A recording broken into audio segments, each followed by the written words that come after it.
Picture this. I'm standing in the middle of my living room, the late afternoon sun spilling through the sheer curtains, casting golden streaks across the warm beige walls. There's a faint scent of lavender from the candle I lit earlier, trying to chase away the stillness that settled over the house. My name's Skylar.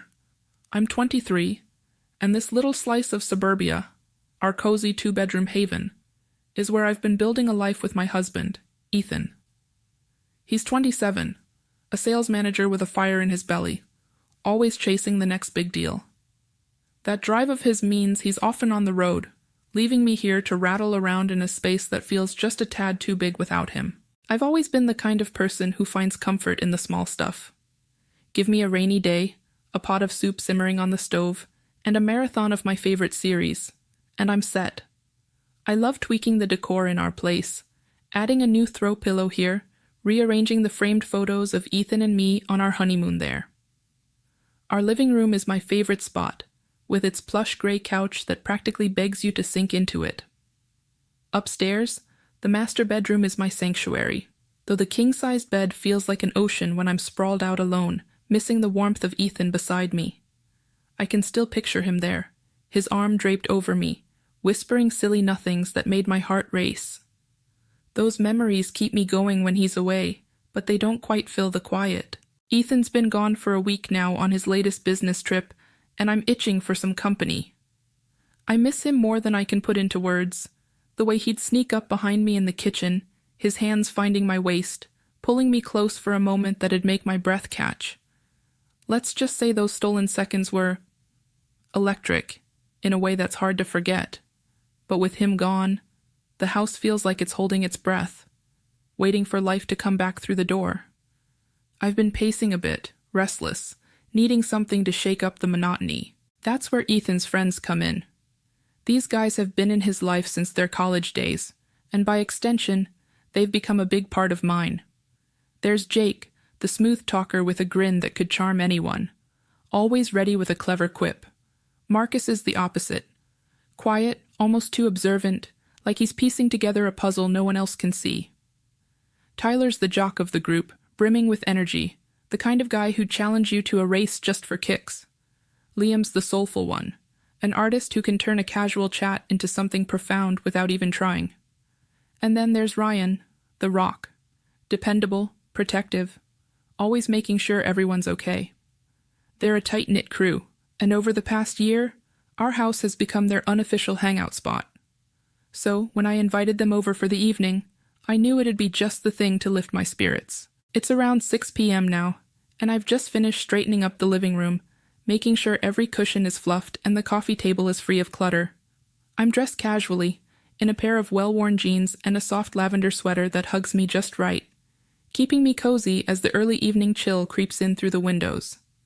I catch a glimpse of myself in the mirror by the door. My hair's a little messy, but in a way that looks effortless, and I'm ready for some laughter to fill this quiet space. Right on cue, the doorbell chimes, a sharp little sound that snaps me out of my thoughts. My heart does a little skip. I've been looking forward to this all day. I swing the door open, and there they are. Jake, Marcus, Tyler, Liam, and Ryan, all crowded on the porch with wide smiles and a few six-packs of beer in hand as a thank you for hosting. Jake steps in first, his signature playful wink flashing as he looks me up and down. "That sweater's a good look on you, Skylar," he says with a teasing edge, making me roll my eyes but smile despite myself. Marcus follows, his head slightly ducked, offering a shy nod and a mumbled, "Hey," that barely reaches me before he shuffles past. Tyler barrels in next, his booming laugh echoing as he slaps Ryan on the back hard enough to make him stumble, joking about something I didn't catch. Liam's quieter, his thoughtful gaze lingering on a new painting I hung up last week. A serene landscape in soft blues and greens. "Did you pick this out yourself?" he asks, his tone genuinely curious, and I nod, feeling a little proud. Ryan's the last to step inside, his reassuring grin steady as ever. "You been holding up okay on your own?" he asks, his voice warm with concern, and I shrug, admitting it's been a bit lonely, but I'm managing. We settle into the living room, sprawling across the gray couch and armchairs, cracking open the beers with a satisfying hiss. The small talk flows easy, catching up on work drama, weekend plans, and the latest gossip about mutual friends. I sip my drink, the cold bitterness grounding me as I listen to Tyler recount a wild story about a near miss at the gym, his animated gestures nearly knocking over a coaster. The room feels alive again, their voices bouncing off the walls, chasing away the silence that's been my companion all week. I find myself relaxing, leaning back into the couch, letting their energy wash over me. As we chat, I mention offhand how I've been itching to rearrange the heavy furniture in the master bedroom upstairs. The dresser and nightstands are just in the wrong spots, I say, gesturing with my hands. I want to open up the space, make it feel less cramped, you know. So, after a bit of back and forth downstairs, the guys agree to help me tackle the furniture project in the master bedroom. We troop upstairs, the sound of our footsteps echoing on the hardwood as we haul ourselves up with a mix of groans and playful complaints about sore muscles.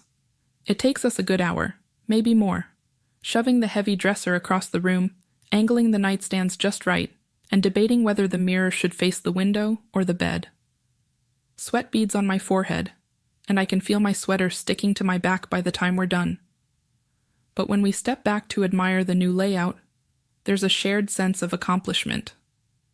The room feels bigger, airier, like I'd hoped. We're all too wiped out to trek back downstairs to the living room, so we end up collapsing in a heap in the bedroom instead. The king-size bed, with its crisp white sheets and fluffy comforter, is the only spot big enough for all 6 of us to crash comfortably. I plop down right in the middle, my legs stretched out, while the others sprawl around me. Ryan pops open another beer, the hiss cutting through the quiet, and passes it to Tyler, who's already mid-story about some hilarious mishap at the gym involving a treadmill and a rogue water bottle. Marcus leans back against the headboard, his arms crossed, looking more relaxed than I've seen him all night. Jake's on my left, his shoulder brushing mine as he chuckles at Tyler's antics, and Liam's on my right, scrolling through his phone with a faint smile. I'm surrounded by these familiar faces, and for a moment, I feel this odd blend of safety and something else, something raw and unguarded that I can't quite name. The vibe is still easygoing at first. Tyler's story has us all cracking up, and I'm laughing so hard my sides ache, my head tipping back against the pillows. Jake's arm slips around my shoulder as he laughs along with me, a casual gesture I barely register through the haze of giggles. I don't think anything of it, not yet. Then Liam shifts closer, holding out his phone to show me a photo of some sketch he's been working on, his breath warm against my cheek as he explains the inspiration behind it. My laughter fades a little, and I notice how close he is, how the air seems to thicken just a fraction. My heart gives a weird little thump, and I'm not sure why. I glance around, catching Marcus's gaze from across the bed. He's usually so hard to read, but tonight there's something different in the way he's looking at me. "You seem different tonight, Skylar," he says quietly, his voice low, his eyes holding mine in a way that feels heavier than it should. I blink, unsure how to respond, a nervous flutter stirring in my chest. Tyler and Ryan are on the far edge of the bed, and I catch them exchanging a quick look, a silent exchange I can't decipher. It's fleeting, but it leaves me uneasy, like I've missed something important. Before I can dwell on it, Jake's arm tightens just a bit around my shoulder, pulling me a little closer into his side. My breath catches, and I'm suddenly hyper-aware of every point of contact, of the warmth radiating from him. And then, out of nowhere, Liam turns his head, his face inches from mine, and before I can process what's happening, he leans in and presses his lips to mine. It's soft, tentative, but it hits me like a shockwave. I freeze, my mind spinning out of control, every thought screeching to a halt. I don't pull away, not right away. I can't. There's this storm inside me, a chaotic mess of guilt clawing at my chest, confusion clouding everything, and beneath it all, a forbidden rush that I'm ashamed to even acknowledge. The room goes still, the others watching, not with anger or judgment, but with something else, something intense and unspoken that makes my skin prickle. I finally pull back from Liam, my lips tingling, my breath shallow, but the tension doesn't break. It builds. My heart is hammering. My heart is still hammering in my chest as I sit on the edge of the bed, my hands trembling so badly I can barely pull my lavender sweater back over my shoulders. The fabric feels heavier than it should, like it's carrying the weight of what just unfolded in this room. I can't bring myself to look at anyone. My eyes are fixed on the floor, on the scuffed hardwood that suddenly seems so fascinating, anything to avoid the faces around me. The air is thick, suffocating, filled with all the words none of us dare to say. It's like a storm cloud hangs over us, pressing down on my chest, making every breath feel like a struggle. What have I done? How did I let things spiral so far out of control? The guilt is a living thing inside me, gnawing at my insides, whispering Ethan's name over and over until it's all I can hear in my head. Jake's voice cuts through the silence first, low and rough, like he's forcing the words out. We need to talk about this, Skylar. We can't just ignore it. I flinch at the sound of my name, my fingers tightening around the hem of my sweater. I don't want to talk. I don't want to face this. But I nod anyway, a small, jerky movement, because what else can I do? The room feels smaller now, the walls closing in as we all shift uncomfortably. Marcus, sitting cross-legged at the foot of the bed, clears his throat, his voice quieter than usual but firm. Maybe we just pretend this never happened. Act like tonight was just another hangout. No one needs to know. His words hang there, a desperate suggestion, but I can hear the doubt in them. Can we really bury something like this? Can I? Tyler, pacing near the window, stops and turns to us, his jaw tight. Ethan can never find out. Never. It'd destroy him, and I'm not about to be the one to break his trust. There's an edge to his tone, a mix of anger and fear, and I feel it like a punch to the gut. Ethan, my Ethan, the man who's been my rock, my safe place, the one I promised to love and honor. How could I have let this happen? Ryan, standing near the door with his arms crossed, nods in agreement, his face hard, but his eyes softer when they flicker to me. We all swear to keep this under wraps. Not a word to Ethan, not a word to anyone. We protect him and Skylar from this mess. Agreed? His voice is steady, the protector in him taking over, but I can sense the strain beneath it. He's trying to hold us together, to shield me from the fallout, but I don't deserve that shield. Not after tonight. Liam, still close to me on the bed, finally speaks, his voice barely above a whisper. Skylar, I'm so sorry. I didn't mean for things to go that far. His eyes are full of guilt, pleading for something. Forgiveness, maybe, but I can't give it. Not yet. My throat is too tight, my mind too tangled. I just shake my head slightly, unable to form words, unable to look at him for long. My thoughts are a whirlwind, spinning between the memory of that fleeting, forbidden moment and the life I've built with Ethan. I see his face in my mind, his warm smile, the way his eyes crinkle at the corners when he laughs, the promises we made under a starlit sky. Part of me aches to confess everything the second he walks through the door, to lay it all bare and beg for his understanding, even if it means losing him. But another part, the coward in me, screams to keep this buried, to protect what we have at any cost. I don't know which voice to listen to, and the indecision is tearing me apart. I glance around the room, taking in the aftermath. The sheets on the king-sized bed are crumpled, a chaotic mess that mirrors how I feel inside. Empty beer cans litter the floor, glinting faintly in the dim light, remnants. 2 days have passed since that night, and I've been walking around in a haze, barely holding myself together. Every corner of this house feels tainted, like the walls themselves are whispering accusations at me. I've barely slept, my mind replaying those forbidden moments over and over, each memory sharper than the last, cutting deeper into my soul. The guilt is a constant weight, pressing down on me until I can hardly breathe. And now, As I stand in the kitchen, gripping the edge of the counter just to steady myself, I hear the familiar sound of the front door creaking open. My heart stops. Ethan's home. I turn just as he steps into the hallway, his suitcase dragging behind him, his broad shoulders slightly slumped from the exhaustion of travel. But when he sees me, a tired smile spreads across his face, warm and genuine, the kind of smile that used to make my world feel right. He drops his suitcase with a dull thud and crosses the room in a few quick strides, pulling me into a tight hug before I can even process it. His arms wrap around me, strong and familiar, and I'm enveloped in the scent of his cologne mixed with the faint musk of a long journey. I bury my face in his chest, trying to lose myself in this moment, but all I can feel is the storm raging inside me, threatening to spill over.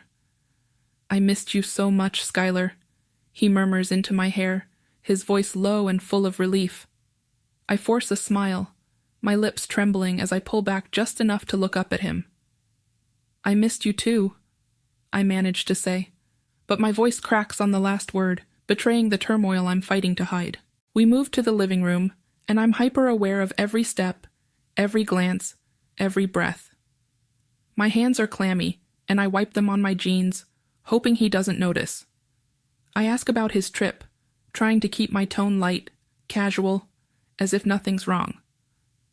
"So, how'd it go?" "Any big wins?" I say, but my words feel hollow, like they're coming from someone else.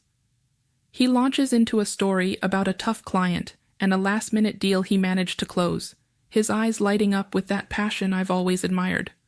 But I can barely focus. My mind keeps dragging me back to that night, to the choices I made, to the betrayal I can't undo. I nod at the right moments, force a laugh when he cracks a small joke, but inside I'm crumbling. We sink into the gray couch, the same one that felt so comforting just days ago, but now it's like sitting on pins and needles. Ethan glances around, his gaze catching on the little changes I've made while he was away. Then he mentions the upstairs bedroom, his tone bright. "Hey, I noticed the new layout when I dropped my bag up there. It looks great, Skylar. Thanks for keeping busy." His words are a dagger straight to my heart. That room, the very space where everything fell apart, is now a symbol of my deception, and here he is, praising me for it. I swallow hard, the lump in my throat growing bigger, making it hard to breathe. "Yeah, I thought it'd be nice to switch things up," I mumble, my voice barely above a whisper. I can't meet his eyes. If I do, I'm afraid he'll see right through me, see the truth I'm so desperately trying to bury. My heart is pounding now, a relentless drumbeat in my chest, and I can feel the heat creeping up my neck. Every time he looks at me with that trust, that unwavering belief in us, it's like a punch to the gut. I don't deserve it. I don't deserve him. My hands fidget in my lap, twisting together as if they could somehow wring out the guilt that's consuming me. I'm drowning in it, in the memory of warm touches and whispered words that weren't meant for me to hear, in the weight of a secret that's too heavy to carry. How can I sit here, pretending everything's fine, when I've shattered the I'm sitting here on the couch next to Ethan, my body stiff as a board, the flickering light of the TV casting shadows across the living room. My mind is a million miles away from the movie we're supposed to be watching. Some action flick with explosions and dramatic one-liners, but I couldn't tell you a single thing that's happened on screen. All I can feel is the crushing weight of my guilt, pressing down on me like a physical force, making my chest ache with every shallow breath. Just a few minutes ago, I was on the verge of spilling everything in the bathroom, staring at my pale reflection in the mirror, my hands gripping the sink as if it could anchor me. I almost let the words slip out when I heard Ethan call my name from downstairs, asking if I was okay.